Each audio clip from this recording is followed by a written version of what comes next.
সালাতের অর্থ হচ্ছে নিকটবর্তী হওয়া, মুখ ঘুরানো, মুতাওয়াজ্জা হওয়া। ওই যে হযরত ইব্রাহিম আলাইহিস সালাম বলেছিলেন, ইন্নী ওয়াজ্জাহতু ওয়াজহিয়া লিল্লাযী ফাতারাস সামাওয়াতি ওয়াল আরদ। জানেন আপনারা? পড়েন, ইন্নী ওয়াজ্জাহতু ওয়াজহিয়া লিল্লাযী ফাতারাস সামাওয়াতি ওয়াল আরদা হানিফা ওয়া মা আনা মিনাল মুশরিকিন। নিশ্চয় আমার মুখ ঘুরায় দিলাম কার দিকে? যিনি আকাশ এবং জমিনের স্রষ্টা, সব কিছুর মালিক যিনি, তার দিকে আমি মুতাওয়াজ্জা হলাম। নামাজের অর্থই হচ্ছে মুতাওয়াজ্জা হওয়া, মুখ ঘুরিয়ে দেওয়া, চেহারা ঘুরিয়ে দেওয়া। আর নামাজের আরেক অর্থ হচ্ছে নিকটবর্তী থেকে আরো নিকটবর্তী হওয়া। আল্লাহ রাব্বুল আলামিন বলেন, নিকটবর্তী হতে হলে ওয়াসজুদ ওয়াকতারিব, সেজদা দাও আর সেজদার মাধ্যমে আমার নিকটবর্তী হয়ে যাও।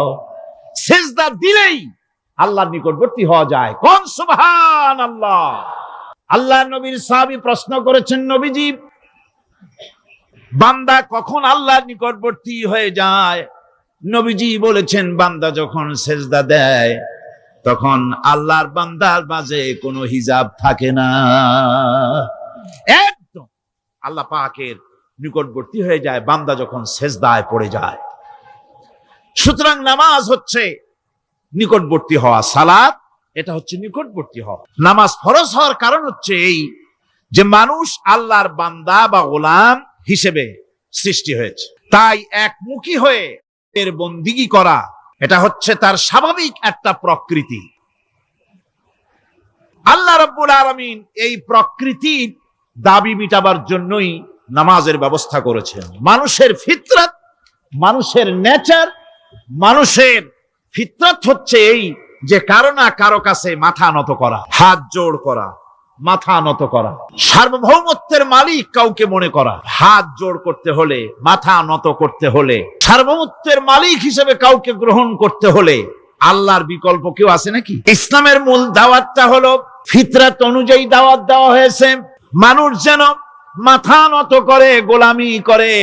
এজন্য আল্লাহ রাব্বুল আলামিন বলেছেন যে আমি মানুষ এবং জিনকে সৃষ্টি করেছি, তার কারণটাই হলো মা খালাকতুল জিন্না ওয়াল ইনসা ইল্লা লিয়াবুদুন। মানুষ আর জিন জাতিকে সৃষ্টি করা হয়েছে ইবাদতের জন্য, গোলামির জন্য। ইবাদত আর গোলামি এটাই করতে হবে, গোলামি করতে হবে, দাসত্ব করতে হবে। আর এই দাসত্ব, আল্লাহর আনুগত্যই গোলামির দাওয়াত দিয়েছেন দুনিয়ার সব নবীরা। কোন নবী বলেন নাই যে আমার গোলামি করো। কেউ বলেছেন? বলেন জোরে, কেউ বলেছেন? আল্লাহ পাক বলেন, ওয়ালাকাদ বা'আসনা ফি কুল্লি উম্মাতির রাসূলা আন ইবুদুল্লাহা ওয়াজতানিবুত তাগুত। প্রত্যেক জাতির জন্য আমি রাসূল প্রেরণ করেছি, তারা মানুষকে দাওয়াত দিয়েছেন এই কথা বলে যে এক আল্লাহর গোলামি করো, তিনি ছাড়া কোনো ইলাহ নাই, আইনদাতা নাই, বিধানদাতা নাই, তার গোলামি, তার সামনে মাথা নত। নামাজ হচ্ছে তাওহীদের অবশ্যম্ভাবী এক বহির্প্রকাশ। তাওহীদের জন্য তাওহীদবাদী মানুষ যারা, তাদেরকে নামাজ আদায় করতেই হবে। আকীদা বিশ্বাসের দিক থেকে তাওহীদ যদি হয় পুরা দ্বীনের মূল উৎস, তাহলে আমলের দিক থেকে নামাজ হচ্ছে পুরা দ্বীনের মূল ভিত্তি। নামাজ হচ্ছে আমলের মূল ভিত্তি, এর বাস্তবায়ন ছাড়া দ্বীন পূর্ণ হয় না। নামাজ মুমিনের কেবলমাত্র একটি উত্তম আমলই নয়, বরং নামাজ হচ্ছে ঈমানের মূল ভিত্তি। যার কাছে নামাজ নাই তার কাছে কিছুই নেই। রাসূল করিম সাল্লাল্লাহু আলাইহি ওয়াসাল্লাম বলেছেন যে নামাজ যে ব্যক্তি পড়ে না, আল্লাহ পাকের সাথে তার কোনো সম্পর্ক বাকি থাকে না। সুতরাং এই নামাজটা হচ্ছে এই যে একমাত্র একাগ্র চিত্তে আদবের সাথে আল্লাহর সামনে রুজু হয়ে যাওয়া।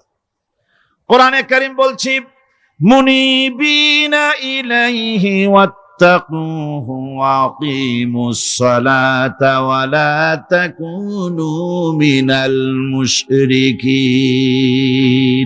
তোমরা আল্লাহর দিকে রুজু হয়ে যাও এবং তাকে ভয় করে অন্যায় কাজ থেকে বিরত থাকো আর নামাজ কায়েম করো মুশরিকদের অন্তর্ভুক্ত হয়ে যেও না নামাজ কায়েম করা নামাজের আদেশ কোরআনে কারীমের মধ্যে আল্লাহ পাক বহু জায়গায় করেছেন ঈমানের পর নামাজই হচ্ছে সবচেয়ে বড় জরুরি একজন মানুষ ঈমান আনলো যেমন কালকে একজন ঈমান এনেছে ঈমান আনার সাথে সাথে তার প্রথম কাজ কি বলেন প্রথম কাজ কি ফজরের নামাজের আগে একজন ইসলাম কবুল করলেন তার প্রথম দায়িত্ব নামাজকে আদায় করে দেওয়া ফজরের নামাজ পড়া জোহরের আগেই কেউ ঈমান আনলো তার প্রথম দায়িত্ব জোহরের নামাজ আদায় করা আসরের নামাজের আগে ঈমান এনেছে তার প্রথম দায়িত্ব হলো আসরের নামাজ আদায় করা তার মানে হলো ঈমান আনার পর একজন ঈমানদারের প্রথম দায়িত্ব হচ্ছে নামাজ গুরুত্বপূর্ণ বিষয় খুব ভালো করে শুনতে হবে ইয়াদ রাখতে হবে প্রত্যেকটি মুসলমানের এই নামাজ কি জিনিস কেমনে আদায় করতে হবে আদায় না করলে কি হবে গুরুত্বপূর্ণ এই কথাগুলি প্রত্যেকের স্মরণ রাখতে হবে কিয়ামতের দিন মানুষ যে জাহান্নামে যাবে জাহান্নামের জন্য জাহান্নামে যে সব কারণে যাবে তার মধ্যে বড় কারণ কালকে বলেছিলাম দেখি মনে আছে নাকি বড় কারণ কয়টা আলহামদুলিল্লাহ মনে আছে আল্লাহ রাব্বুল আলামিন বলেন ইয়াতাসাআলুনা আনিল মুজরিমিন কিয়ামতের দিন অপরাধীদেরকে জিজ্ঞেস করা হবে মা সালাকাকুম ফি সাকার জাহান্নামে কেন আসছো জবাবে তারা বলবে ক্বালু লাম নাকু মিনাল মুসাল্লিন ওয়া লাম নাকু নুতঈমুল মিসকিন নামাজ পড়ি নাই আর এতিম মিসকিনদের খেতে দেই নাই এই কারণেই জাহান্নামে এসেছি কল নাউযুবিল্লাহ নামাজ যারা পড়বে না জাহান্নামে যেতে হবে কোথায় যেতে হবে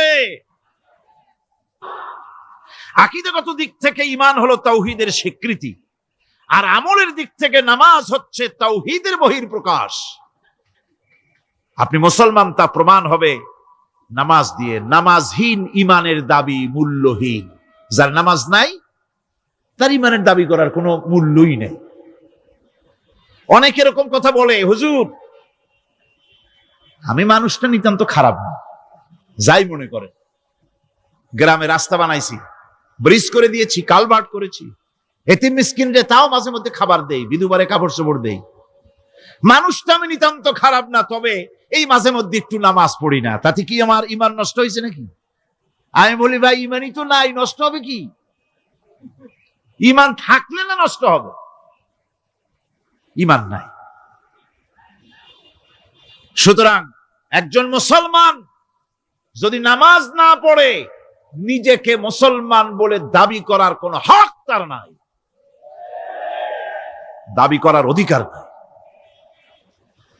নামাজ হচ্ছে জিন্দেগি নামাজটাই মূলত জিন্দেগি নামাজটা কি জিন্দেগি আল্লাহ রাব্বুল আলামিন শিখাচ্ছেন কুল ইন্না সালাতি ওয়া নুসুকি ওয়া মাহইয়ায়া ওয়া মামাতি লিল্লাহি রাব্বিল আলামিন মুহাব্বতের সাথে সবাই পড়েন কুল ইন্না সালাতি ওয়া নুসুকি ওয়া মাহইয়ায়া ওয়া মামাতি লিল্লাহি রাব্বিল আলামিন বলো আমার নামাজ বলো আমার নামাজ আমার কুরবানি আমার হায়াত আমার মত সবকিছুই আল্লাহ রাব্বুল আলামিনের জন্য নিবেদিত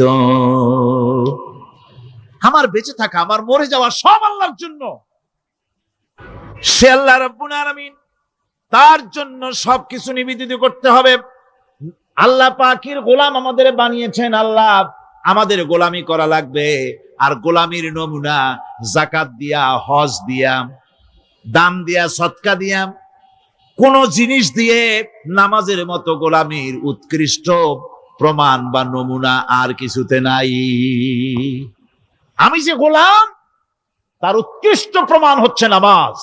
নামাজেই একটা মানুষ গোলামীর অনুভূতিতে তাকে নিয়ে যায়।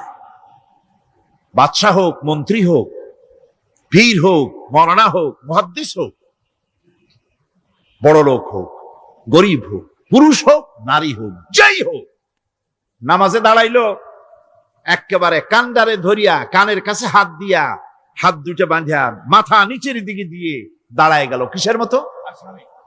আসামির মতো, গোলামের মতো। সুবহানাল্লাহ। এদিক ওদিক তাকাইতে পারবা না, চোখটা থাকবে সেজদা যেখানে দিবা সেখানে। তাকানো নিষেধ, সেজদার দিকে তাকাও। এরপরে যখন রুকুতে গেলেন, গোলামীর নমুনা হয়ে গেল। গোলামের এরকম মাথা নিচু করে থাকতে হয় প্রভুর সামনে। গেলেন রাজা, বাদশাহ, বড় লোক, সব অহংকার চূর্ণ হয়ে গেল। নাক আর কপাল দিয়া আমার মাবুদের দরবারে মাথাটা লাগাই দিলাম জমিনের উপরে। সুবহানাল্লাহ।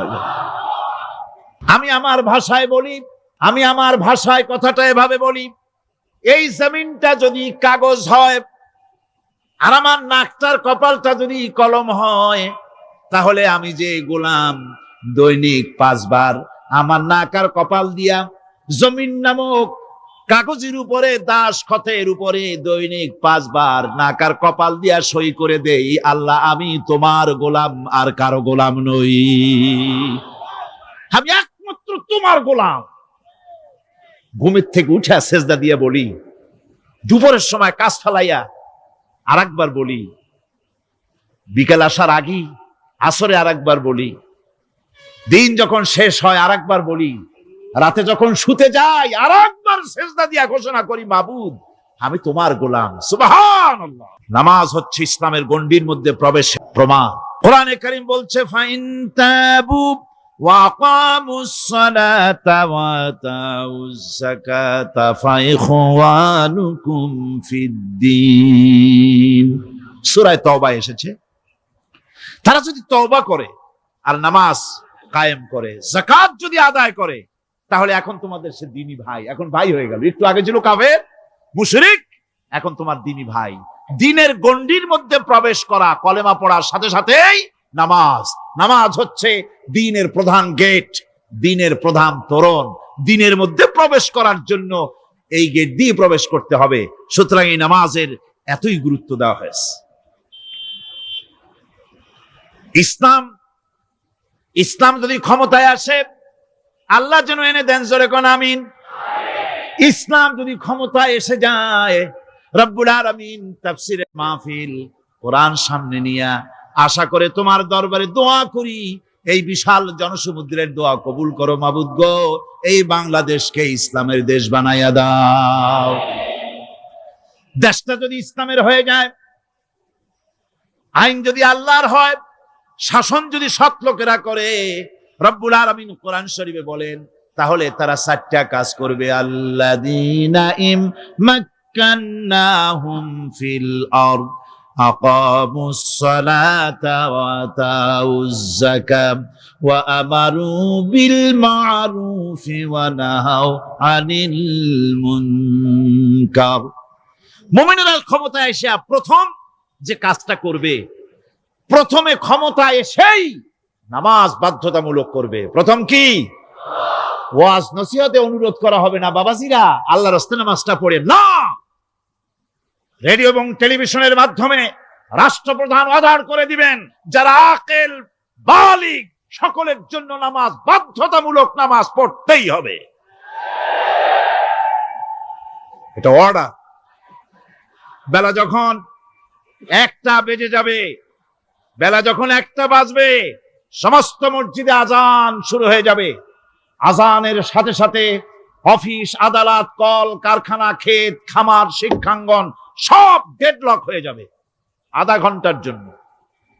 ঘন্টার জন্য বন্ধ হয়ে যাবে। যারা মুসলমান অফিসে, কলেজে, ইউনিভার্সিটিতে, সর্বত্র তারা নামাজের জন্য প্রস্তুতি নেবেন।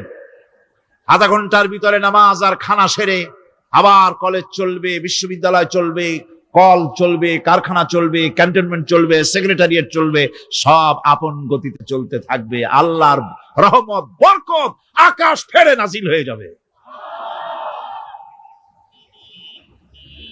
আর এই অর্ডার যে দেওয়া হবে, নামাজ পড়বেন, নামাজ পড়বেন সেখানে। থানায় যখন আজান হবে, থানায় আজান হয়ে গেছে, থানার স্টাফ, পুলিশ যারা আছে, জামাতে খাড়া হয়ে যাবে, ইমামতি করবেন ওসি সাহেব। এসপির অফিসে এসপি সাহেব ইমামতি করবেন, ডিসি সাহেব তার অফিসে ইমামতি করবেন, মন্ত্রী সেক্রেটারিয়েট ইমামতি করবেন, প্রেসিডেন্ট বঙ্গভবন ইমামতি করবেন, বিশ্ববিদ্যালয়ের ভাইস চ্যান্সেলরের ইমামতিতে সে জায়গার মুসলমান ছাত্র ছাত্রী, শিক্ষক শিক্ষয়িত্রী এক জামাতে নামাজ আদায় করবে। এই যদি হয়, চিত্র দেশের অপরাধ থাকবে? থানায় ওসি সাহেব নিজেই যদি জামাতের ইমামতি করেন, এইভাবে নামাজ আদায় করেন পুলিশদের নিয়ে জামাতে, ঘুষ আর খাবে তারা? এসপি সাহেবের অফিসে, ডিসি সাহেবের অফিসে মন্ত্রীরা যদি এভাবে নামাজ কায়েম করে, তাহলে কি অন্যায় অপরাধ কিছু থাকবে সমাজে? থাকবে না। সুতরাং নামাজ বাধ্যতামূলক করে দেওয়া হবে। নামাজ বাধ্যতামূলক, সকলকে নামাজ পড়তে হবে। নামাজ হচ্ছে অপকর্মের প্রতিবন্ধক। নামাজ পড়লে অন্যায় কাজ থেকে বাঁচার পথ। অন্যায় থেকে বাঁচাই কিসে? নামাজ। আল্লাহ রাব্বুল আলামিন বলেন, উতলু মা উহিয়া ইলাইকা মিনাল কিতাবি ওয়া কিমিস সালাম ইন্নাস সালাতা তানহা আনিল ফাহশাই ওয়াল মুনকার। হে নবী, এই কিতাব তেলাওয়াত করো, যা তোমার প্রতি অবতীর্ণ করা হয়েছে, এই কিতাব তেলাওয়াত করো আর নামাজকে প্রতিষ্ঠা করো। নিঃসন্দেহে নামাজ মানুষকে পাপাচার থেকে বাঁচায়া দেয়। অশ্লীলতা, পাপাচার থেকে মানুষকে বাঁচায় কে? জোরে চিল্লায় এখন কে? নামাজ। এই নামাজ মানুষকে অন্যায় কাজ থেকে বাঁচায় দেয়। নামাজ যে মানুষকে অন্যায় কাজ থেকে বাঁচায়, কেমনে বাঁচায়? আমরা যে নামাজ পড়ি, এই নামাজে তো আমাদেরকে অন্যায় কাজ থেকে বাঁচাইতে পারে না। নামাজি বহুত মানুষ আছে অন্যায় করে, করে কিনা? কোন না করে না? করে। নামাজি অথচ অন্যায় করে। আর আল্লাহ বলছেন নামাজিকে, নামাজ তাকে অশ্লীলতা থেকে ফিরায়। তাহলে কথা কারটা ঠিক? আল্লাহরটা। জোরে বলেন, কারটা ঠিক? অবশ্যই আমার আল্লাহর কথা হক। আমি ভুল করতেছি, আমি যেন কোথাও ভুল করতেছি, সামথিং ইজ রং, কোথাও যেন আমরা ভুল করে বসতেছি, সেই ভুলটা কি আমরা আবিষ্কার করতে চেষ্টা করবো ইনশাআল্লাহ। প্রথম যে কথাটা সেটা হচ্ছে যে আমরা যা নামাজে পড়ি আমরা তা বুঝি না। কথা ঠিক কিনা? আমি যদি এখন প্রশ্ন করি সামি আল্লাহু লিমান হামিদা অর্থ কি, কোন ফার্স্ট ডিভিশনে কয়েকটা লেটার নিয়ে ফেল করবেন, এরকম লোক আছেন না নাই? সুবহান রাব্বিয়াল আলা অর্থ কি জানি না, সুবহান রাব্বিয়াল আযীমের অর্থ কি জানি না, দোয়া কুনুত অর্থ কি জানি না, তাশাহুদ অর্থ কি জানি না, সূরা ফাতিহার অর্থ কি জানি না। এমন কি উযুর মধ্যে কয়টা ফরজ তা অনেকের জানা নাই। কথা কি বেশি বললাম না ঠিক বলছি? একজনে জিজ্ঞেস করলো, মিয়া উযুতে কয় ফরজ? কয় হুজুর কি মনে করেন, এটা বুঝি জানি না, এটা তো সাধারণ ব্যাপার, বলেন না কয় ফরজ? উযুতে তো 17 ফরজ। কি কি? কয় হাত ধোয়া, পাও ধোয়া, মুখ ধোয়া, নাক ধোয়া, চোখ ধোয়া, জিহ্বা ধোয়া, মাথা ধোয়া। বলতে বলতে গুনে দেখা গেল প্রায় 19টার মতো বলছে। বলা হলো, মিয়া বললেন আপনি উযুতে ফরজ 17টা, কইলেন আপনি 19টা। কয় হুজুর জানি আরো, বলি না আপনাদের ভয়তে। উযু জানে না, নামাজ জানে না, তাকে এই নামাজ কেমনে ফিরাবে অন্যায় কাজ থেকে? কথা বুঝতে পেরেছেন? নামাজে আল্লাহু আকবার বললাম, এরপরে সানা পড়লাম, তারপরে সূরা ফাতিহা পড়লাম। সূরা ফাতিহার ভিতরে যে সমস্ত কথাগুলি বললাম, সেই কথাগুলি বুঝি না, কি বলেছি তাও জানি না। এরপরে সুবহান রাব্বিয়াল আলা বলেছি, সুবহান রাব্বিয়াল আযীম বলেছি, সামি আল্লাহু লিমান হামিদা বলেছি, অর্থ কি জানি না। আল্লাহ তা শুনতে পান, যে ব্যক্তি আল্লাহর প্রশংসা করেন তিনি তা শুনতে পান। নামাজের মধ্যে আইডিয়া দেওয়া হচ্ছে, তুমি যে আল্লাহর জন্য নামাজ পড়তেছো, প্রশংসা করতেছো, এটা এমন নয় যে আল্লাহ পাক দেখছেন না বা শুনতেছেন না। তুমি যা বলতেছো, প্রশংসা করতেছো, আল্লাহ পাক তা শুনতে পাচ্ছেন। সামি আল্লাহু লিমান হামিদা, সুবহান রাব্বিয়াল আলা। আমি মহান সর্বশ্রেষ্ঠ আল্লাহ রাব্বুল আলামিনের পবিত্রতা ঘোষণা করছি, আমি তার প্রশংসা করছি। সূরা ফাতিহার কি আমরা বলি আপনারা ব্যাখ্যা দেখে বুঝে নিয়েন, সেগুলি আমি এখানে বলে বাকি কথা সব শেষ করতে পারবো না। নামাজে কি পড়েন সেটা যদি জানতেন, অবশ্যই আল্লাহ রাব্বুল আলামিনের কথা কার্যকরী হয়ে যেত।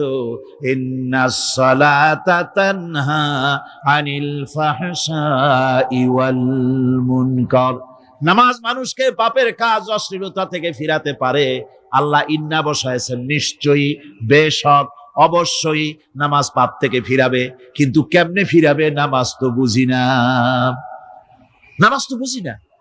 খালি সেজদা দেয় জনমের মতো, আর সেজদা কি? নামাজে যদি দেখে ইমাম দেরি করতেছে, আত্তাহিয়াত পড়তে দেরি হয়ে যাচ্ছে, পিছন থেকে সিগন্যাল মারে, ঠিক কিনা?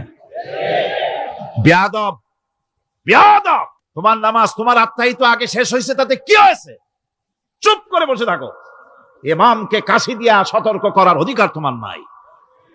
যদি ইমামকে সতর্ক করার জন্য কাশি দিয়ে থাকো, তোমার নামাজ ফাসেদ হয়ে যাবে। এটা ফাজলামি করার জায়গা না, এটা নামাজ। এর নাম কি?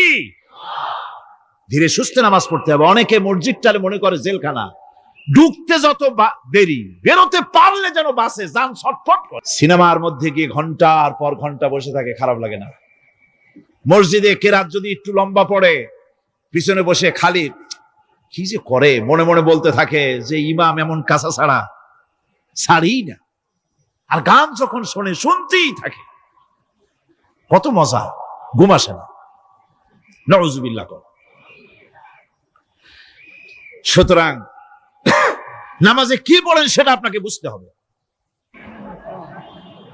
সঠিকভাবে নামাজ পড়ার পরও যদি কোনো মানুষের সঠিকভাবে, ভালো করে শোনেন, সঠিকভাবে নামাজ পড়ার পরেও যদি কোনো মানুষ পাপের থেকে না ফেরে, তাহলে বুঝতে হবে একথা, পানি আর সাবান দিয়া কাপড় ধুলে কাপড়ের ময়লা যাবে, কিন্তু পানি আর সাবান দিয়া কয়লা জনমের মতো ধুইলেও কয়লার ময়লা যাবে না। কথা বুঝে আসছে? এর থেকে আর উত্তম দৃষ্টান্ত আমার কাছে নাই। নামাজ পড়ার পরেও যদি চরিত্র ভালো না হয়, বুঝতে হবে নামাজ হচ্ছে না, কাঙ্ক্ষিত মানের নামাজ আদায় হচ্ছে না। আল্লাহর নবী বলেছেন, যার নামাজ পাপ কাজ হতে ফিরাতে পারলো না, তার নামাজ নামাজি নয়। আবার শুনুন, রাসূল বলছেন, যার নামাজ তাকে পাপের কাজ থেকে ফিরাতে পারলো না, তার নামাজ নামাজ নয়। ওটি নামাজ হয় নাই, যার জন্য তার পাপ থেকে তারে ফিরাইতে পারছে না। আর কিয়ামতের দিন বেনামাজিরা সবচাইতে বেশি অপমানিত হবে। সবচাইতে বেশি অপমানিত হবে কারা? বেনামাজিরা। কিভাবে? ইয়াউমা ইউকশাফু আন সাকিন ওয়া ইউদআউনা ইলাস সুজুদি ফালা ইস্তাতিউন। সেদিন কঠিন সময়, আল্লাহ রাব্বুল আলামিন লোকদেরকে সিজদা করার জন্য বলবেন, কিন্তু যারা বেনামাজি ছিল দুনিয়ায়, তারা সিজদা দিতে পারবে না। বলেন নাউযুবিল্লাহ। অবস্থাটা কি হবে? খাশিআতান আবসারুহুম তারহাকুহুম যিল্লাহ। তাদের দৃষ্টি নিচু হবে, লাঞ্ছনা এবং অপমান তাদের উপরে চেপে বসবে, সিজদা দিতে পারবে না। আল্লাহ আমাদেরকে ক্ষমা করুন। কিয়ামতের দিন হযরত আদম আলাইহিস সালাম থেকে শুরু করে পৃথিবীর সমস্ত মানুষের সামনে আল্লাহ রাব্বুল আলামিন সিজদা করার জন্য অর্ডার করবেন। যারা নাকি বেনামাজি, ওরা আল্লাহর দরবারে সেদিন সিজদা দিতে পারবে না, লাঞ্ছিত, অপমানিত হবে। জোরে কোন নাউযুবিল্লাহ। নামাজ, মুমিনের নামাজ একরকম, মুনাফিকের নামাজ হলো আর এক রকম। মুনাফিকরাও নামাজ পড়ে, পড়ে কিনা কন?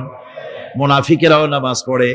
মুনাফিকেরা যখন নামাজ পড়তে যায়, আল্লাহ রাব্বুল আলামিন বলতেছেন, ওয়া ইযা কামু ইলাস সালাতি কামু কুসালা। মুনাফিকেরা যখন নামাজ পড়তে দাঁড়ায়, নামাজে আসে ঠিক তারা, কিন্তু নামাজের জন্য দাঁড়ায় খুব শৈথিল্য ভাবে দাঁড়ায়, কাহিলি সুস্তি, এ জায়গা চুলকায়, পায়জামা ধরে টান দেয়, টুপিটা ঘুরে আয়, এদিক ওদিক তাকায়। মুনাফিকের নামাজ দেখলেই ঠিক পাওয়া যায় যে বেটা মুনাফিক। এইভাবে সে দাঁড়ায়। তার নামাজটা কি জন্য? ইউরাউনান নাসা ওয়া লা ইয়াযকুরুনাল্লাহা ইল্লা কালিলা। তাদের নামাজ হচ্ছে মানুষকে দেখাবার নামাজ। নাউযুবিল্লাহ। এখন দেখবেন এই মৌসুম আসছে, নামাজের মৌসুম, বেনামাজিদের নামাজের মৌসুম। জনসভা হচ্ছে, নির্বাচন আসতেছে, নামাজে রক্ত হয়ে গেছে, তাড়াতাড়ি আজান হয়ে গেল। টুপি না থাকলে রুমাল একটা মাথায় দিল, উজু আছে কি না আছে, আল্লাহু আকবার, যা আছে কপালে হয়ে যাক। মানুষকে দেখাবার জন্য এরা নামাজ পড়ে। এরা আল্লাহর শরণার্থে নামাজ খুব কম লোকই করে। এরা হচ্ছে মুনাফিক। দুনিয়া এবং আখিরাতে কল্যাণের জন্য একমাত্র মাধ্যম হচ্ছে নামাজ। দুনিয়া যদি কল্যাণ চাই, আখিরাতেও যদি কল্যাণ চাই, তাহলে এর জন্য কি করতে হবে? কি করতে হবে? আমার কথা নয়, আল্লাহ রাব্বুল আলামিনের কথা শুনুন। রব্বুল আলামিন বলেন, ক্বাদ আফলাহাল মুমিনুন আল্লাযীনা হুম ফি সালাতিহিম খাশিউন ওয়াল্লাযীনা হুম লিয-যাকাতি ফাঈলুন ওয়াল্লাযীনা হুম লিফুরুজিহিম হাফিজুন। নিশ্চিতভাবে সেই সব মুমিন কল্যাণ লাভ করবে, নিশ্চিতভাবে। তারা হচ্ছে ওই সব লোক যারা নিজেদের নামাজ ভীতি মিশ্রিত ভীতি মিশ্রিত অবস্থায় বিনয়ের সাথে যারা নামাজ আদায় করে, যারা বেহুদা কাজ থেকে বিরত থাকে, যারা যাকাতের পন্থায় কর্মতৎপর হয়, আর যারা নিজের লজ্জাস্থানকে হেফাজত করে। এরপরে আল্লাহ পাক বলেন, ওয়াল্লাযীনা হুম লিআমানাতিহিম ওয়া আহদিহিম রাউন ওয়াল্লাযীনা আলা সালাওয়াতিহিম ইউহাফিজুন ওয়াল্লাযীনা আলা সালাতিহিম হাফিজুন।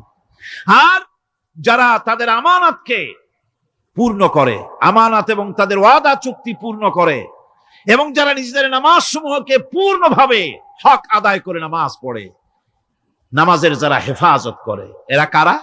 এরা হচ্ছে উলাইকা হুমুল ওয়ারিসুন আল্লাযীনা ইয়ারিসুনাল ফিরদাউসা হুম ফিহা খালিদুন। এরা হচ্ছে সেই সব লোক, এরা উত্তরাধিকার হচ্ছে জান্নাতের উত্তরাধিকার, জান্নাতুল ফিরদাউসে আল্লাহ রাব্বুল আলামিন এই গুণ বিশিষ্ট লোকদের জন্য জায়গা করে দিবেন। জোরে কোন সুবহানাল্লাহ। নামাজকে পড়তে বলা হয়নি, কোরআন শরীফে বলা হয়েছে নামাজ কায়েম করো। কি বলা হয়েছে কন্ত দেখি? নামাজ কায়েম করো, নামাজ পড়ো। এই কথা কিন্তু কোরআন শরীফে কোন জায়গায় আছে নাকি? এখন কায়েম করা কারে বলে? একটা গুরুত্বপূর্ণ আরেকটি বিষয়। নামাজ কায়েম করতে বলা হয়েছে। কায়েম কি? কায়েমটা হচ্ছে দৃষ্টান্ত স্বরূপ বলা যায় যে জিনিসটা সমাজে প্রতিষ্ঠিত আছে ওইটারে বলে কায়েম হওয়া, আর যেটা প্রতিষ্ঠিত নাই ওটা কায়েম নাই। কায়েম মানে হলো প্রতিষ্ঠিত থাকা। যেমন আমাদের দেশে, আমাদের সমাজে নারী পুরুষ শিশু বৃদ্ধ সকলেই কাপড় পরা, শাড়ি পরা, লুঙ্গি পরা, এই কাপড় পরাটা কায়েম আছে, প্রতিষ্ঠিত আছে না নাই? যার কারণে কাপড় পরা সমাজে কায়েম আছে বলে উলঙ্গ মানুষ সমাজে খুঁজে পাওয়া যায় না, পাগল ছাড়া। ঠিক কিনা? একটা বাচ্চাকেও যদি উলঙ্গ হতে বলেন এখানে, 5 বছর 6 বছরের একটা বাচ্চাকেও, সে কিন্তু রাজি হবে না। ঠিক কিনা? যেহেতু কাপড় পরা সমাজে প্রতিষ্ঠিত আছে, সেহেতু উলঙ্গ মানুষ পাওয়া যায় না, কাপড় পরাটাই এখানে প্রতিষ্ঠিত। সুতরাং এখন অবস্থাটা এই হয়েছে, কাপড় পরা প্রতিষ্ঠিত আছে বলে কোন উলঙ্গ মানুষ এসে যদি এই মঞ্চে দাঁড়ায় আর বলে আমাকে একটু বক্তৃতা করতে দেন, আপনারা কি করবেন? মঞ্চে তো উঠতেই দিবেন না। উলঙ্গ মানুষ যদি কোনো চাকরি নিতে যায় ইন্টারভিউতে, তাকে লাইনে দাঁড়াইতে দেবে? দেবে না। এমনকি উলঙ্গ হয়ে যদি বাড়িতে প্রবেশ করে, তার বউ দূর দূর করে তাড়ায় দেবে। ঠিক কিনা? যেহেতু সমাজের ভিতরে কাপড় প্রতিষ্ঠিত আছে, সেই জন্য এই উলঙ্গ মানুষ পাওয়া যায় না। অনুরূপ ভাবে নামাজ যদি প্রতিষ্ঠিত হতো সমাজের ভিতরে, তাহলে বেনামাজি খুঁজে পাওয়া যেত না। চাকরি করতে গেলে সেখানে নামাজ মানদণ্ড হয়ে যেত, নামাজ পড়ে কিনা তা দেখে নেওয়া হতো। বেনামাজি লোক পাওয়াই যেত না যদি প্রতিষ্ঠিত থাকতো। প্রথম প্রশ্নই হতো তুমি নামাজ পড়ো কিনা। ইলেকশনে যদি একজন উলঙ্গ মানুষ এসে দাঁড়ায়, ভাইরা এবার আমার বোতল মার্কা বাক্স, উলঙ্গ মানুষ এসে ভোটে দাঁড়াইছে, আপনারা ভোট দিবেন? দিবেন। ওইটা কাপড় প্রতিষ্ঠিত আছে বলে, লুঙ্গি প্রতিষ্ঠিত সমাজে আছে বলে উলঙ্গ মানুষকে আপনি ভোট দিবেন না। নামাজ যদি প্রতিষ্ঠিত থাকতো সমাজে, বেনামাজি মানুষ যদি এসে মঞ্চে দাঁড়ায়া যতই বলতো আমি ক্ষমতায় গেলে এই করব সেই করব, নামাজ প্রতিষ্ঠিত থাকলে পরে বেনামাজিরে কেউ ভোট দিত না। নামাজ যদি প্রতিষ্ঠিত থাকতো, তাহলে অফিসের অফিসার তো দূরের কথা, বেনামাজি অফিসের ঝাড়ুদারের চাকরিও তার কিসমতে জুটত না, যদি নামাজ প্রতিষ্ঠিত থাকতো। এর নাম হলো নামাজ কায়েম হওয়া। নামাজ কায়েম থাকলে এই অবস্থার সৃষ্টি হতো। এই জন্য আল্লাহ পাক বলেছেন নামাজকে কায়েম করতে হবে। নামাজ হবে সব ভালো কাজের মানদণ্ড। সমস্ত ভালো কাজের মানদণ্ড কি? নামাজ। নামাজ আমাদেরকে বড় রকমের শিক্ষা দেয়। কি শিক্ষা দেয়? নামাজ আমাদের শিখায় ঐক্য আর ভ্রাতৃত্ব।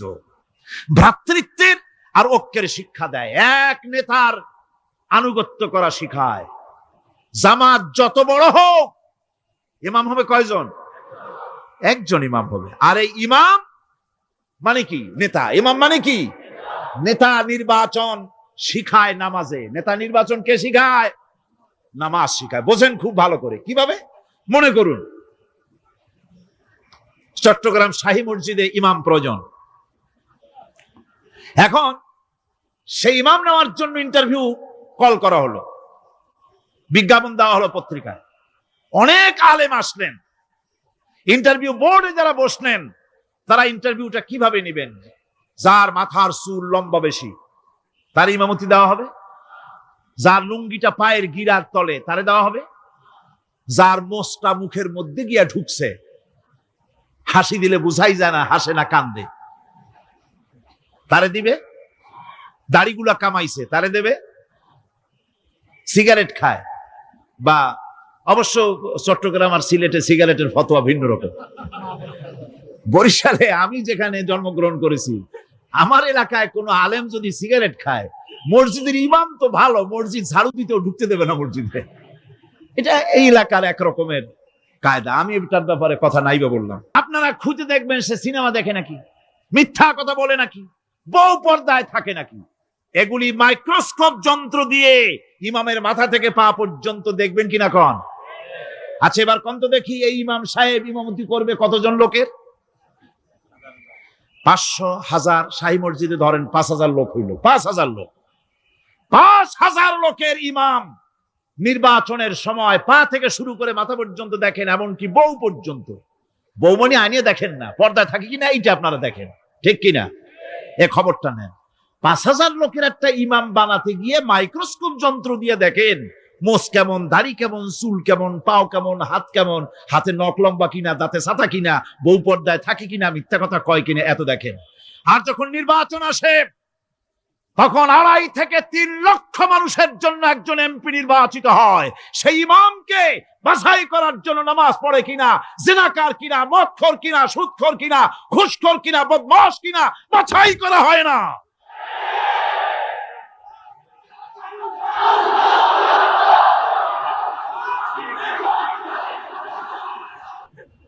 নামাজ আমাদেরকে এটা শিখায় ইমাম কেমনে বানাইতে হবে, কোন সুবহানাল্লাহ। নামাজ ঐক্য শিখায়, নামাজ ভ্রাতৃত্ব শিখায়, নামাজ পারস্পরিক মহব্বত শিখায়, নামাজ নেতা কেমন হওয়া উচিত, নেতা নির্বাচন শিখায়। আবার নেতা ভুল করলে তার ভুল বলা যাবে না, এরকম হতে পারবে না। নামাজের ভিতরে ইমাম যদি ভুল করলে আপনি লোকমা দিবেন, সুবহানাল্লাহ, আল্লাহু আকবার বলবেন। যদি তিনি সংশোধন না হলেন আবার দেন, তাতেও সংশোধন হলো না আবার দেন। 3 বার লোকমা দেওয়ার পর যদি ভুল সংশোধন না করে নামাজ ছেড়ে দেন, ইমামকে বের করে দেন, নতুন ইমাম নিয়োগ করেন। যারা ক্ষমতায় যাবে, আপনি রাষ্ট্রের ইমাম যারে বানাবেন, সেই রাষ্ট্রীয় ইমাম যদি জনগণের ইচ্ছার বিরুদ্ধে যদি চলে, 1 বার লোকমান দেন, 2 বার লোকমান দেন, 3 বার দেন, তারপরেও যদি না নামে, ঘাট ধরে নামে না। নামাজ আপনাকে নেতা নির্বাচন, নেতাকে প্রতিষ্ঠিত রাখা, নেতার আনুগত্য আপনাকে শেখায়।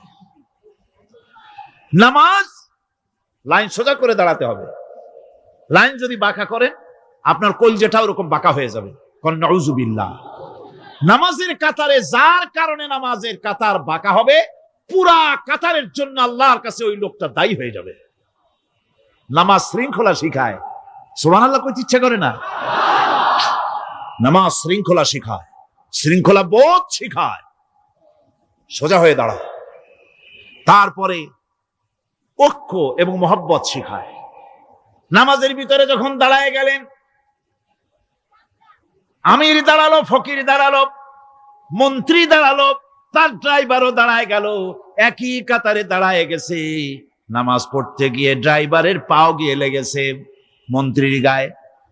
নামাজ শেষ হওয়ার পর মন্ত্রীর বাবার ক্ষমতা নাই এ কথা বলার যে বেটা ড্রাইভার সলিমুদ্দি, তোর পাও লেগেছে আমার পায়ে, তোর চাকরি শুদ্ধা দোজকে পাঠায় দেব।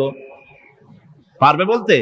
পারবে না। মিয়া মন্ত্রী সাহেব, এটা তোমার সেক্রেটারিয়েট না, এটা আল্লাহর ঘর। এটা কার ঘর? এক হি সাপ মে খড়ে হো গয়ে মাহমুদ ও আয়াজ, এক হি সাপ মে খড়ে হো গয়ে মাহমুদ ও আয়াজ, না কোই বান্দা রহা না কোই বান্দা নওয়াজ। একই কাতারে দাঁড়িয়ে গেছে সম্রাট মাহমুদ আর চাকর আয়াজ। এখন সম্রাট মাহমুদও নাই, চাকর আয়াজও নাই, সম্রাট আর চাকর দুজনই আল্লাহ পাকের গোলাম হয়ে গিয়েছে। তুমি মসজিদে এসেছো, তুমি আল্লাহর গোলাম। কার গোলাম? আল্লাহ পাকের গোলাম। এই জিনিস শিখায় নামাজ। নামাজ শিখায় মানুষকে পাঞ্চুয়ালিটি, নিয়মানুবর্তিতা, সময়ের জ্ঞান শিখায় নামাজ। নামাজ মানুষে কি শিখায়? আল্লাহ রাব্বুল আলামিন বলছেন, ইন্নাস সালাতা কানাত আলাল মুমিনিনা কিতাবাম মাওকুতা। নিঃসন্দেহে নামাজ মুমিনদের নিয়মানুবর্তিতার সাথে ফরজ করা হয়েছে, তাদের উপরে নিয়মানুবর্তিতার উপরেই, সময়ের উপরে নামাজকে ফরজ করা হয়েছে। আপনার আন্দাজ মতো আপনি পড়তে পারবেন না, সময় মতো পড়তে হবে, আউয়াল ওয়াক্তে পড়তে হবে। আমার দেশের মসজিদগুলিতে ফজরের নামাজ পড়া হয় এমন সময় পূর্ব দিক ফর্সা হয়ে যায়।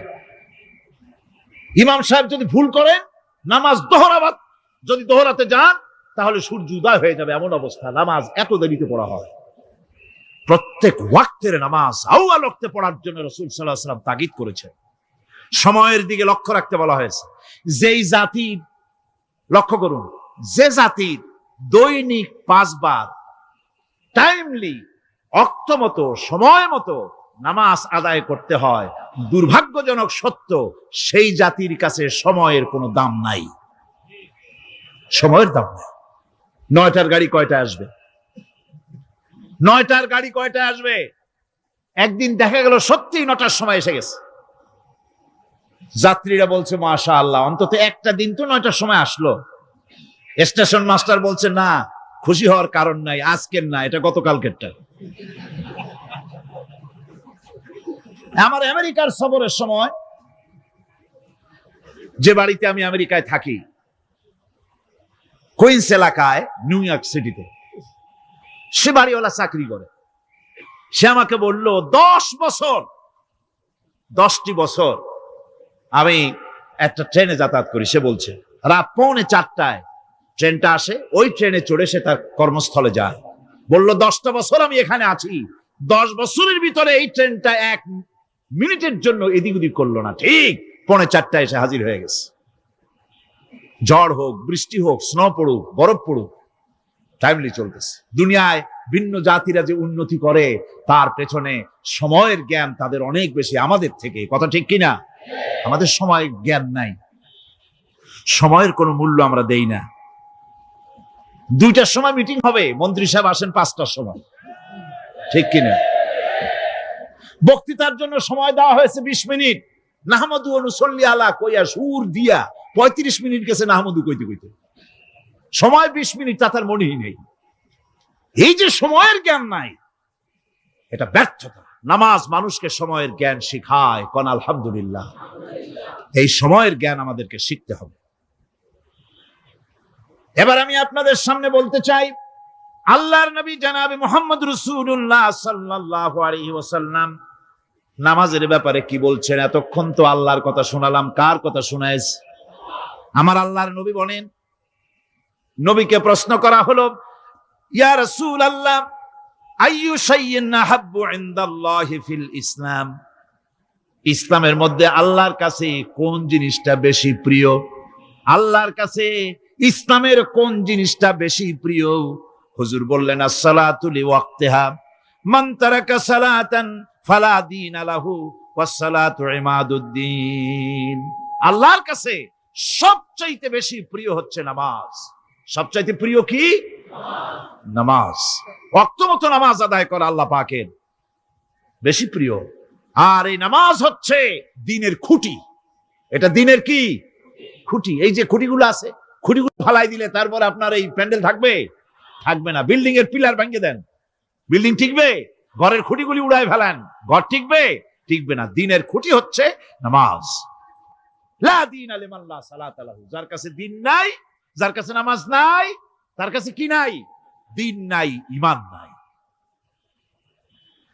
আল্লাহর নবী বলেছেন, ওয়ান জাবিরিন রাদিয়াল্লাহু তাআলা আনহু قال قال رسول الله صلى الله عليه وسلم بين العبد وبين الكفر ترك الصلاة। আল্লাহ পাকের নবী বলেন, আল্লাহর বান্দার মুমিন, আল্লাহর বান্দার কাফের, দুইজনের মধ্যে পার্থক্য হলো, যে ব্যক্তি নামাজ পড়ে সে আল্লাহর গোলাম, যে নামাজ পড়ে না সে কাফের হয়ে গেল। যে নামাজ পড়লো না সে কাফের হয়ে গেল। মান তারাকা সালাতান মুতাআম্মিদান ফাকাদ কাফারা, যে ব্যক্তি ইচ্ছে করে নামাজ ছেড়ে দিল সে কাফের হয়ে গেল। বলেন নাউযুবিল্লাহি মিন যালিক। এই জন্য নামাজ আদায় করা বাধ্যতামূলক প্রত্যেকটি মুসলমানের জন্য। রাসূল করিম সাল্লাল্লাহু আলাইহি সাল্লাম একটা দৃষ্টান্ত দিয়েছেন, কারো বাড়ির সামনে যদি একটা নাহার থাকে, একটা পুকুর থাকে, একটা খাল থাকে প্রবাহিত, এতে যদি ওই বাড়িওয়ালা দৈনিক 5 বার গোসল করে, তাহলে তার গায়ে কি কোনো ময়লা থাকে? হুজুর, সাহাবীরা বললেন, না হুজুর, থাকে না। হুজুর বললেন, এটাই হলো নামাজের দৃষ্টান্ত। 5 ওয়াক্ত নামাজ যে আদায় করবে সে গুনাহ থেকে আল্লাহ পাক তাকে পবিত্র করে দিবেন। সুবহানাল্লাহ বিহামদি। নামাজ পড়লে পরে এক জুমা থেকে আর এক জুমা পর্যন্ত মানুষ যে সমস্ত গুনাহ করে, কবিরা গুনাহগুলি বাদে, শিরক আর কবিরা গুনাহগুলি বাদে যত গুনাহ আছে তার কাফারা হয়ে যায়। নামাজ যে সঠিকভাবে আদায় করবে, এই নামাজটা একটা কঠিন কাজ। নামাজটা কি কাজ? কে বলতেছেন এ কথা? আল্লাহ পাক। ওয়া ইন্নাহা লাকাবীরাতুন ইল্লা আলাল খাশিঈন।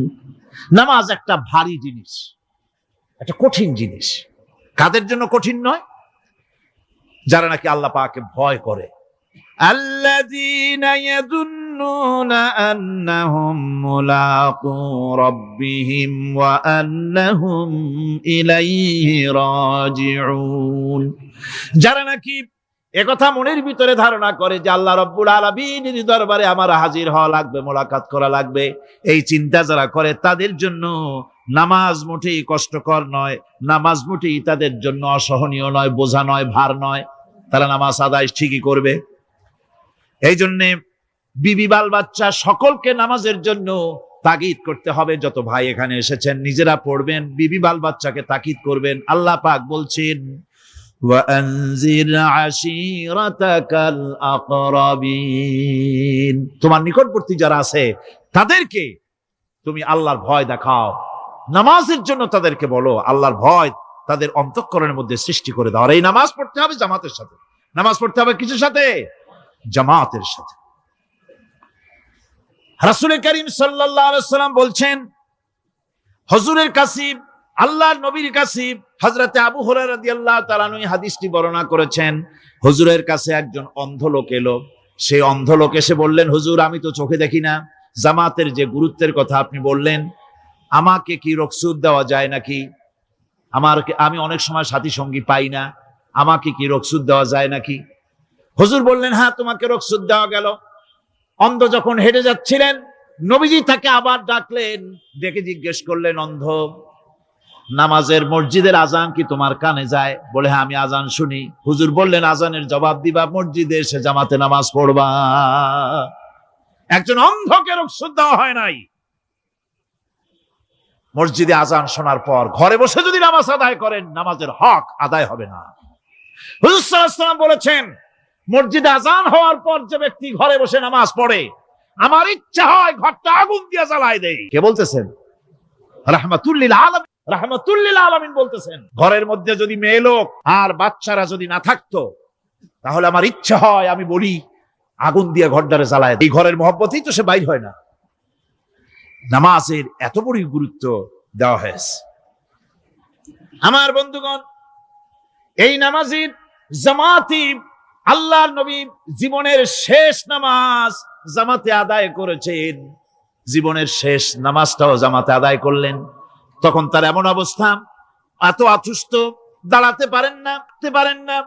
দুইজন সাহাবীর কাঁধের উপরে ভর করে তারপরে বহু কষ্ট করে মসজিদে গিয়ে নামাজ আদায় করেছেন। খুতবা দিয়েছেন, বললেন, খুতবা দিতে গিয়ে বললেন, আজ থেকে মসজিদে নববীর চতুর্দিকের সকলের দরজা বন্ধ হয়ে যাবে, শুধু আবু বকরের দরজাটা খোলা থাকবে। আল্লাহর নবী বললেন, আল্লাহ রাব্বুল আলামিন এই পৃথিবীতে তার এক বান্দাকে জাগতিক সব সম্পদ দিতে চেয়েছিলেন, কিন্তু সে বান্দা সব জাগতিক সম্পদকে উপেক্ষা করে মাবুদের সঙ্গে দেখা করা বেশি জরুরি, বেশি পছন্দ মনে করেছেন। এতটুকুন কথা নবীজি বললেন, কেউ কিছু বুঝলো না। হযরতে আবু বকর রাদিয়াল্লাহু তাআলা আনহু হুজুরের এই কথা শুনে কাঁদতে কাঁদতে তিনি অস্থির হয়ে যাচ্ছেন। সাহাবীরা চিন্তা করলেন, হুজুর কার না কার কথা বলেছেন, তাতে কান্নার কি আছে? বয়োবৃদ্ধ, জ্ঞান বৃদ্ধ হযরতে আবু বকর রাদিয়াল্লাহু তাআলা আনহু বুঝতে পেরেছেন, এই পৃথিবীর সব সম্পদ তো আল্লাহ হুজুরকেই দিতে চেয়েছিলেন। তিনি সমস্ত সম্পদকে উপেক্ষা করে তার মাবুদের সঙ্গে দেখা করার জন্য প্রস্তুতি নিয়েছেন। তার মানে হলো আল্লাহর নবী বিদায় হয়ে যাবেন, আমরা নবী থেকে এতিম হয়ে যাব। নবীজি ঘরের মধ্যে প্রবেশ করলেন, প্রচন্ড জ্বর এলো। এই প্রচন্ড জ্বর নিয়ে তিনি শুয়ে আছেন, কখনো বেহুশ কখনো হুশ। এর মধ্যে এশার আজান হয়ে গেল। সাহাবীরা বহুক্ষণ অপেক্ষা করে হযরত আবু বকরের ইমামতিতে নামাজ শুরু করলেন। হুজুরের হুশ এলো, প্রশ্ন করলেন, আয়েশা রে, এখন কোন সময়? হযরত আয়েশা বলেন, ইয়া রাসূলুল্লাহি, মসজিদে নববীতে নামাজ শুরু হয়ে গেছে। সাহাবীরা অনেকক্ষণ অপেক্ষা করে আমার বাবার ইমামতিতে নামাজ পড়তেছে সবাই, কিন্তু সাহাবীরা কেঁদে কেঁদে নামাজের মধ্যেই কাঁদতে কাঁদতে অস্থির হয়ে যাচ্ছে। তাদের মনের ধারণা হয়েছে নবীজির পেছনে নামাজ পড়ার কিসমত থেকে তারা মাহরুম হয়ে গেল। নবীজি বলেন, আয়েশা দরজা খুলে দাও, আর আমার মাথাটা একটু উঁচু করে ধরো, আমি একটু নামাজের দৃশ্যটা দেখি। দরজা খুলে দেওয়া হলো, নবীজির মাথা উঁচু করে ধরা হলো। নামাজের জামাতের দৃশ্য দেখে নবীজি আবার শুয়ে পড়লেন। হযরতে মা আয়েশা লক্ষ্য করে দেখেন নবীজির দুই চোখের কোনা দিয়া পানি পড়তেছে। মা আয়েশা জিজ্ঞেস করেন, ইয়া রাসূলুল্লাহ, নামাজের দৃশ্য দেখে চোখে কেন পানি এলো? হুজুর বলেন, আয়েশা রে, এটা কোনো দুঃখের পানি নয়, এটা তৃপ্তির পানি। এই যে জামাত নামাজ পড়তেছে লোকেরা, এই জামাত কায়েমের জন্য তায়েফের ময়দানে অনেক রক্ত আমার ঝরেছে। উহুদের ময়দানে দান্দান মুবারক শহীদ হয়েছে, সাহাবায়ে কেরাম জীবন দিয়েছে। এই যে জামাত আমি দেখতে পেলাম, ভবিষ্যতের একটা ছবি যেন চোখে ধরা পড়লো। আমার মনে হলো কিয়ামত পর্যন্ত এই পৃথিবীতে আমার যত উম্মত আসবে তারা এইভাবে করে জামাতে নামাজ আদায় করবে। নবীজির মাথার কাছে মালাকুল মউত যখন এসে গেছেন, আমার ভাইরা, এই পৃথিবীতে যত নবীরা এসেছিলেন মৃত্যুর সময় সমস্ত নবীরা শেষ কথা যেটা বলেছেন, হাদিস, সমস্ত নবীরা উম্মতের জন্য মৃত্যুর মুহূর্তে শেষ কথা যেটা বলেছেন সেটা হলো আসসালাত, আসসালাত, নামাজ, নামাজ। আমার নবী যখন বিদায় হয়ে যান, বিদায় মুহূর্তে মেয়ের কথা বললেন না, কলিজার টুকরা নাতির কথা বললেন না, জামাইয়ের কথা বললেন না, স্ত্রীর কথা বললেন না, মৃত্যুর সময় শেষ কথা বললেন আসসালাত, আসসালাত ওয়া মা মালাকাত আইমানুকুম, নামাজ, নামাজ, আমার উম্মতেরা নামাজ, আমার উম্মতেরা নামাজ ছেড়ে দিও না, নামাজ। যেই নবী উম্মতের জন্য এত কাঁদলেন, নামাজের জন্য এত কথা বলে গেলেন, আল্লাহ রাব্বুল আলামিন নামাজের জন্য এত নির্দেশ করলেন, নবীজি ইন্তেকালের সময় নামাজের কথা বলে দিলেন, সেই মুসলমান আজ নামাজ আদায় করে না, নামাজ পড়ে তো নামাজ শুদ্ধ হয় না। হযরতে হুযায়ফা রাদিয়াল্লাহু তাআলা আনহু তিনি একবার ইয়েমেন সফর করেছিলেন, এক মসজিদে নামাজ পড়লেন, একজনকে তিনি নামাজ পড়তে দেখলেন, নামাজ পড়তে দেখে তিনি অপেক্ষা করলেন, লোকটার নামাজ হয়ে যাওয়ার পর তিনি প্রশ্ন করলেন, আল্লাহর বান্দা, তুমি কতদিন এরকমের নামাজ পড়তেছ? তিনি বললেন, প্রায় 40 বছর তো হবে আমি এরকম নামাজ পড়তেছি। হযরতে হুযায়ফা বলেন, তুমি কি আমারে চেনো? কয়, না, চিনি না। হযরত হুযায়ফা বললেন, আল্লাহর বান্দা শোনো, আমি হচ্ছি আল্লাহর নবী মুহাম্মদুর রাসূলুল্লাহ সাল্লাল্লাহু আলাইহি ওয়াসাল্লামের সাহাবী হুযায়ফা। ও আল্লাহর বান্দা, তুমি যেভাবে নামাজ পড়েছো এইরকম যদি 40 বছর নামাজ পড়ে থাকো, আল্লাহর কসম করে বলি, নবীজি যে নামাজ শিখাইছেন তোমার সে নামাজ হয় নাই, রাসূলুল্লাহ নামাজ হয় নাই। নামাজ পড়লেই হবে না, রাসূলুল্লাহ বলেছেন, সাল্লু কামা রাআইতুমুনি উসাল্লি, নামাজ পড়ো সেইভাবে যেভাবে আমারে পড়তে দেখো।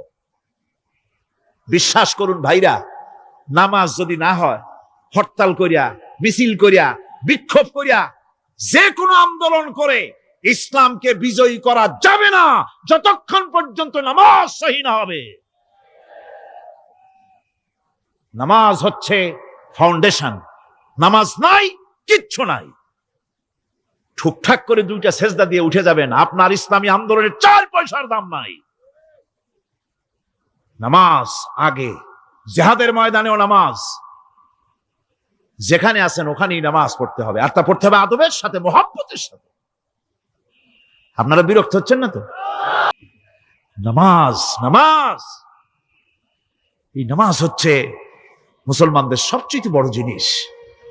নামাজ হয় না, নামাজ যত পড়া হয় অধিকাংশ নামাজ হয় না। নামাজের ভিতরে তাদিল আর কাম, তাদিল করা ওয়াজিব। যতক্ষণ দাঁড়িয়ে থাকবেন, রুকুতে থাকবেন, যতক্ষণ দাঁড়ায় থাকবেন ততক্ষণ অন্তত 1 তাসবিহ পরিমাণ তো বটেই। যদি তা না হয়, রুকুত থেকে দাঁড়ালেন, সেজদায় চলে গেলেন, ওয়াজিব তরক হলো, সেজদা দিলেন না, নামাজ ফাসিদ হয়ে গেল, নষ্ট হয়ে গেল নামাজ। এটা পাগলামি না, নামাজ সহিভাবে আদায় করতে হবে। নামাজ থেকে দাঁড়াবেন, রুকুত থেকে দাঁড়ায় গেলেন, বলবেন রব্বানা লাকাল হামদ, কোন রব্বানা লাকাল হামদ হামদান কাসীরান তাইয়িবান মুবারাকান ফিহি। একজন সাহাবী এই দোয়াটা পড়ছিলেন। নামাজ শেষ করে আল্লাহর নবী প্রশ্ন করলেন, নামাজের ভিতরে অতিরিক্ত এই কথাগুলি কে বলেছো? সাহাবী ভয় পেয়ে গেলেন, ভয় ভয় তিনি বললেন, হুজুর আমি বলেছি। হুজুর বললেন, তুমি জানো না আমি নবী, তুমি নবী না, আমি যা দেখি তুমি দেখতে পাও না। তুমি যখন এই দোয়াটা পড়তেছিলে আমি লক্ষ্য করেছিলাম আল্লাহর রহমতের ফেরেশতারা প্রতিযোগিতা করতেছিল তোমার আমলনামায় কে কত বেশি নেকি লিখবে। রুকুতে দাঁড়ায়া এটা পড়বেন, সেজদায় চলে যাবেন, 2 সেজদার মাঝখানে ততক্ষণ বসে থাকবেন যতক্ষণ একটা সেজদার ভিতরে ছিলেন। পড়বেন আল্লাহুম্মা গফিরলি ওয়ারহামনি ওয়াহদিনি ওয়াফিনি ওয়ারজুকনি। নামাজের মধ্যে দোয়া করতেছেন, আল্লাহ আমারে ক্ষমা করে দাও। সব দোয়া সব হুজুরের, আমাকে ক্ষমা করো, আমাকে হেদায়েত দাও, আমাকে সুস্থ করো, আমাকে রহম করো, আমাকে রিজেক্ট দাও। কও সুবহানাল্লাহ। নামাজের ভিতরে দোয়া কবুলের সময়, নামাজের সেজদার ভিতরে দোয়া কবুল হয়। এইভাবে করে রাসূল করিম সাল্লাল্লাহু আলাইহি ওয়াসাল্লামের নামাজটা কেমন হাক্কানি উলামাদের কাছ থেকে জেনে নেবেন। যেহেতু হুজুর বলেছেন সাল্লু কামা রাআইতুমুনি উসাল্লি, নামাজ পড়ো সেইভাবে যেভাবে আমাকে পড়তে দেখো। নামাজের ভিতরে একাগ্রতা লাগবে, ভালোবাসা লাগবে, ভয় লাগবে, মুহাব্বত লাগবে। পরিপূর্ণ সময় নিয়ে শান্তিপূর্ণভাবে নামাজ পড়তে হবে। আর যত তাড়াহুড়া সব হচ্ছে নামাজের মধ্যে, ঠিক কিনা ভাইরা? রাসূল করিম সাল্লাল্লাহু আলাইহি ওয়াসাল্লামের যে নামাজ, হুজুর যেভাবে নামাজ পড়েছেন হাদিসে যা পাওয়া যায়, হাদিসে বুখারীতে সব আছে, দেখে নিবেন, সেইভাবে নামাজটা আদায় করে নিবেন। কিয়ামতের দিন আল্লাহ রাব্বুল আলামিন সর্বপ্রথম বান্দাকে প্রশ্ন করবেন কি? বুখারী শরীফে এসেছে, আন আবি হুরায়রা রাদিয়াল্লাহু তাআলা قال سمعت رسول الله صلى الله عليه وسلم يقول إنما يحاسب به العبد يوم القيامة من عمله صلاته। বুখারী শরীফের হাদিস। আল্লাহ রাব্বুল আলামিনের নবী বলেন, হযরত আবু হুরায়রা হাদিস খানা বর্ণনা করেছেন, তিনি বলেন যে আমি রাসূলের মুখে শুনেছি কিয়ামতের দিন আল্লাহ রাব্বুল আলামিন সর্বপ্রথম তার বান্দার কাছে প্রশ্ন করবেন, বান্দা নামাজ আদায় করেছিলি কিনা? নামাজ সর্বপ্রথম প্রশ্ন। যেরকম সর্বপ্রথম প্রশ্নটা কি? নামাজ। এই নামাজ আপনার বাচ্চাদেরকে যখন 7 বছর বয়স হবে নামাজের হুকুম করবেন। 10 বছরে নামাজ না পড়লে প্রহার করতে বলা হয়েছে। নামাজের জন্য কড়াকড়ি করতে হবে। পুরুষ নারী মেয়েদের মাসের ভিতরে কখনো কখনো তাদের যে সমস্ত মাসলা মাসাইল আছে সেই অনুযায়ী কখনো তাদের ক্ষমা আছে, বাকি তাদের নামাজ পড়তে হবে। আর পুরুষের জন্য পাগল হয়ে যাওয়া, বেহুশ হয়ে যাওয়া ছাড়া নামাজ মাপ নাই, নামাজ পড়তেই হবে। এই যে নামাজ না হলে ঈমান থাকবে না, ঈমান নষ্ট হবে, কিয়ামতে জাহান্নামে যাওয়া লাগবে। এসব কথা শোনার পর আজকের তাফসীরুল কোরআন মাহফিলে আমরা কি ওয়াদা করতে পারি যে আমরা মালাকুল মউত যতক্ষণ পর্যন্ত আমাদের মাথার কাছে না আসবে নামাজ ছেড়ে দেব না? এই ওয়াদা কি করতে পারি? 2 হাত উঁচু করুন, বলেন ইয়া আল্লাহ, আমি তোমার নামে শপথ করছি, যতদিন মালাকুল মউত আমার মাথার কাছে না আসতেছে ততদিন পর্যন্ত ফরজ নামাজ, ফরজ রোজা ছেড়ে দেব না।